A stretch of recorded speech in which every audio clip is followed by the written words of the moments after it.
Hello, my name is Vito Bell, and the following presentation will be about foreign involvement and the international brigades during the Spanish Civil War. So, um, after this presentation, I would highly recommend doing your own research on this. It's very, very interesting. There's so much information. There's a lot of stuff, a lot of detailed stuff that I can't get into in this video because, I mean, even at like 25 minutes, I still can't get as detailed as I would like to, or as detailed as I could. And there's just so much amazing information. It's so interesting, so complex. I would highly recommend doing your own research on this. Um, Other than that, thank you for your time. I hope you enjoy the video. Any comments or questions or anything you have, I'd love to hear them in the comments below. Thank you. Hello. So this presentation will be about the international brigades during the Spanish Civil War.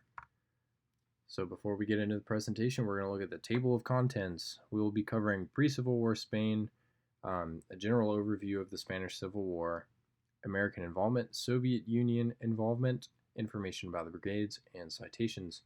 So I will have all of the links, clickable links for my citations put in the description for the video, along with a list of videos that I watched on YouTube as well to educate myself on the subject. So, beginning with pre-Civil War Spain. So, pre-Civil War Spain was ruled by King Alfonso VIII. After a botched war with Morocco, he lost power. After he lost power, he left, and Spain abolished the monarchy and started the Second Republic in 1931. Over here on the right, this is King Alfonso VIII. So, the Second Republic. The Second Republic had very leftist views and had a lot of reforms going on that were not initiated fast enough. These reforms included women's rights, separation of church and state, government control of church funds, land distribution, independence for Basque Country, and a workers' rights increase, although that is not put here. This upset the Catholic Church for obvious reasons. Their money was taken away, and as well as their political power, but in general, all of this kind of upset everyone. So the people with left-leaning political views were unhappy that the reforms were taking so long to be put in place. The people on the right were irritated that the reforms existed in the first place. And on top of everyone being irritated, a depression hit, which sent Spain into a downward spiral of anger, which eventually kick-started the Spanish Civil War. Here is a picture of an angry church after its rights and political power and money were taken away by leftist reforms. So, the Spanish Civil War began in July of 1936, and it was fought between the Nationalists and the Republicans. On the left here, you will see the flags for the Nationalists, and on the right, you will see the flags for the Republicans. Going deeper into information about the sides of the war, the Nationalists were conservative, and they were made up of mostly made up of two political groups, the Phalange and SEDA. The Republicans were left-leaning, and they were made up of two political parties as well for the most part, the Popular Front and the C&T, or the Anarchists. So one interesting tidbit of information about the Popular Front and just the Republican side in general is that they had a very, very wide variety of political views, which led to some complications later on in the war. If you look at the Popular Front, it was made up of the Spanish Socialist Workers' Party, the Communist Party of Spain, the Workers' Party of Marxist Unification, and the Republicans. So just a lot of political a large variety of political ideas going on over here in the Republicans. Moving on to international foreign aid, the Nationalists had the aid of Germany, Italy, and Portugal. The Republicans had the aid of the USSR and Mexico. So Mexico did not aid half as much as the USSR did, but we'll have them in this video regardless. If you were wondering why each side said that they received help from the brigades, well, they did. if it seemed weird, it is weird, but it is true. Both sides received aid from the brigades, and sometimes even there were people from the same country supporting different sides. I just think that is ludicrous. So, moving on to the advantages. Each side has its own advantages. The Nationalists had a higher military support and also had the aid of German air support, and the Republicans had higher production capabilities. Um, as mentioned earlier, the Second Republic had a lot of reforms that included land redistribution and worker wage increase. So this made a lot of the working class people and agricultural worker people very happy, which led to them supporting the Republicans, which led to higher production capabilities. So, the Spanish Civil War, as stated earlier, began in July of 1936. Fighting began in Morocco with Francisco Franco, and he won. He won the battle that happened in Morocco. And after that, however, he encountered the problem of getting his troops into the mainland. This problem was solved by the allies of the Nationalists, Germany, Italy, and Portugal, helping get Nationalist troops from Morocco to the mainland, which began the main conflict of the Spanish Civil War. Jumping on to later in the war, the Republicans were so divided, like I said earlier, that they had a sort of mini civil war, for lack of better terms, during the actual war. So they started losing. This started stressing people out and just having a huge mix of political views and a lot of stress made everyone start fighting, and there were lives lost and morale tanked. Um, uh, Conversely, on the Nationalist side, when Franco unified the factions of their side, they gained a huge advantage. And in most of the articles I read, many consider this to be the turning point of the war when Franco unified the factions of the Nationalists. One other thing that I read about was German support. German support was one of the biggest factors that led to Nationalist victory, and some would even say that the Nationalists would not have been able to win were it not for the overwhelming amount of German support, German air support. So here I will give you a rough, very, very rough drawing of what I just talked about. So the Nationalists won in Morocco. They had their allies move their troops into mainland Spain, and then from then on, they went on to occupy this territory. This will be a very rough example of what they covered. I'm just going to get it over with. Don't use this as an exact representation of the Nationalist land. However, things to take into consideration is Madrid. Madrid was still Republican, and however, the Nationalists had Seville. So Nationalists over here, Republicans over here. So the biggest thing that I took away from this war is that it had a whole lot of foreign involvement. And speaking of foreign involvement, we'll get into that right now. The Soviet Union involvement. Very, very interesting stuff here. So the Republicans spent more than $9 billion in today's money in gold reserves to buy support and munitions from the Soviet Union. What they did not know they were getting, though, they didn't know that the USSR was swindling the socks off of them.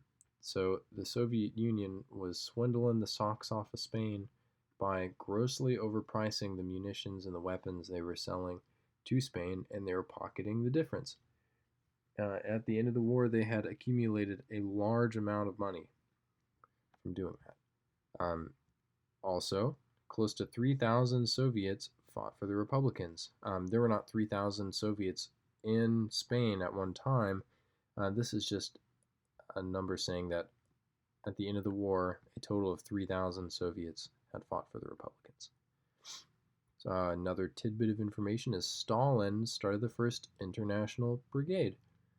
He was kind of the first domino in the line of dominoes that was the other 52 countries.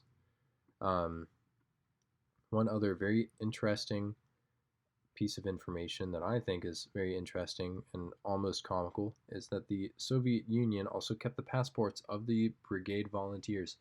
So whenever the volunteers would arrive in Spain, the Soviet Union would highly recommend that they leave their passports in their caring hands.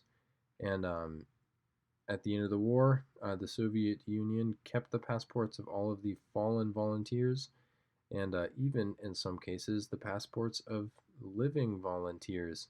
And this made things kind of complicated for people trying to get home. Getting into American involvement. So during the Spanish Civil War, the USA pledged neutrality. However, this wasn't completely the case. Not everyone was neutral. And by not everyone, I mean Ford, General Motors, and Texaco, and alongside other American corporations, assisted Franco with trucks and fuel. Texaco also gave intel to the Nationalists about Republican oil shipments. I just think that is absolutely just insane that people living in a republic would support fascism. And not only did Texaco give intel, they actually redirected one of their oil shipments from the Republicans to the Nationalists on credit. So not even, the Nationalists hadn't even put money in Texaco's hands yet, and they were already sending oil to them from the Republicans. I think that is crazy. Moving on, FDR tried to send a bomber plane to the Republicans, but it was unsuccessful due to the part that he was very neutral in the beginning of this war. So there were a lot of people trying to support the Republicans early on in the war, and he said no. Him and his political advisors were very, very adamant about remaining neutral throughout this war. And later on, when he wanted to be not neutral, he was held to being neutral because of this. And like I said, the U.S. was strictly neutral in the Civil War, and it remained that way until the next World War, which is when they finally started showing support for the brigades. Alrighty, so we have reached the point where we will begin talking about the international brigades. So, there were 32,000 volunteers that formed anti-fascist brigades from 52 countries. So, this number, 32,000, this does not mean that there were 32,000 volunteers at one point in time in Spain. This means that over time there were a total of 32,000 volunteers that formed anti-fascist brigades. Moving on, there were brigades supporting each side in the war, like mentioned earlier. And another interesting piece of information is that the brigades were mostly communist. So 90% of the Germans, 85% of the Latin Americans, 75% of the Poles and Balkans, 70% of the US volunteers, and 60% of the French volunteers were members of the Communist Party. Very interesting. So moving on to the Lincoln Brigade specifically. So volunteers from the USA formed the Lincoln Brigade, and they were made up of school teachers, students, and just, an overall extreme variety of people. There are people from all walks of life, all professions, all coming together to form this brigade of volunteers. So the U.S. was neutral, and because of this, you couldn't just fly to Spain to fight in the war. The U.S. was stamping passports, so volunteers had to fly into France and then cross the Pyrenees Mountains to get to Spain if they wanted to volunteer. And this is what they did. Another piece of information about the Lincoln Brigade is, as stated earlier, 60% of the brigade was made up of members of the Young Communist League. 1/3 of those volunteers were Jewish, and most of them were in their 20s. So to give you a little demonstration of them crossing in through France, this is what they did right through the Pyrenees Mountains into Republican territory. So, what did the Brigades do? Well, they were a huge moral boost for the Republicans.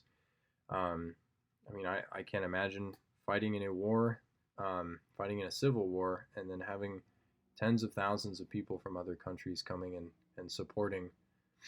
It's just really incredible, and that was a huge moral boost for the Republicans.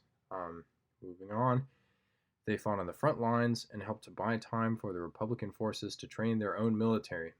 So, as stated earlier, a lot of the Republicans were working class people, city folk, or farmers that had never really touched weapons before. So, and honestly, neither had the volunteers, but they helped buy time and helped give the Republicans time to train their own forces. So, foreign volunteers in Spain were killed at nearly 3 times the rate of the rest of the Republic. That is just an insane statistic. This is because they were generally used as shock troops. So the Republicans would find the worst spots, the spots that they were having the most trouble, and they would send the volunteers there. Just to buy time and to help keep the Nationalists from advancing. And as I mentioned earlier, a lot of the volunteers were untrained, and this was a main contributor to why a third of the brigades died and most of the rest were injured. To be specific, 750 people out of the 2,800 people from the Lincoln Brigade died. And at the end of the war in 1938, the Republican side took a turn for the worse. The Nationalists were winning, and after this, the Republic ordered the Brigades to leave. And shortly after the Brigades left, the Nationalists took over. So, problems that the Brigades faced. So they suffered a lack of adequate tools, a huge lack of adequate tools. As I said earlier, the Soviet Union was really swindling the Republicans. So a lot of the guns, or some of the guns, that they were sending to the Republicans were dated to the 1860s. And on top of this, another interesting situation that occurred was at one point in time during the war, the Republicans asked the brigades to dig in and fortify themselves. And that's when the volunteers found that they could not dig themselves in because they had no tools. I can't imagine getting to that point in a war and realizing my guns are from the 1860s and I don't have a shovel to dig a trench. But they dealt with it. In addition to not having good tools, 80% of them had never loaded a gun before. Like I said, they were school teachers, plumbers, students, anyone really. And but the common factor was 80% had never loaded a gun before. Moving on, language barriers obviously caused a lot of problems. Maybe if all the volunteers came from the United States or English-speaking countries, then Spain would be able to, have easier communications just with it being one language. But I mean, the volunteers were from everyone, from Russia, from everywhere, all sorts of different nations. So this caused huge communication problems in the war. Moving on, as stated earlier, a third of all volunteers died, but in addition to that, 93% of the living ones were injured. So 7% were left uninjured. That is crazy, and these statistics led to a lot of desertion, insubordination, and dissent. And it got to the point where people were being executed and punished for insubordination and desertion. So a lot of these volunteers who came just because they wanted to support the Republicans, I mean, they were locked in. If you hesitated after being given an order, you were shot for being a fascist spy, and you had to do everything you were told. And so these people were locked in. Absolutely crazy. So some post-war information on the brigades, and specifically the Lincoln Brigade. So the men and the women in the Lincoln Brigade returned as war heroes, but were not officially recognized by the government due to the neutral political standing. Many of the members in the 50s were harassed or even forced out of jobs by the government. After that, some of the returning Americans were unable to recover their passports from the Soviet Union. As mentioned earlier, they highly recommended that all volunteers turn in their passports, and a lot of the volunteers didn't get them back. They were used by the Soviet Union as fake IDs for government military personnel. Participating members in the brigades and volunteers such as George Orwell and Ernest Hemingway went on to write books and include images and just overall tell their experiences through literature. There will be information on that in the description for this video. As stated earlier, here are my citations, and all of these will be in the description. I would highly recommend checking these out. They're very, very interesting sources for information, and if there's anything I learned, it's just that this is a very, very complicated, intricate piece of history, and above all else, it is extremely interesting. So I'd highly recommend looking into this on your own time. I hope this has been worthwhile watching. Thank you for your time, and have a nice day.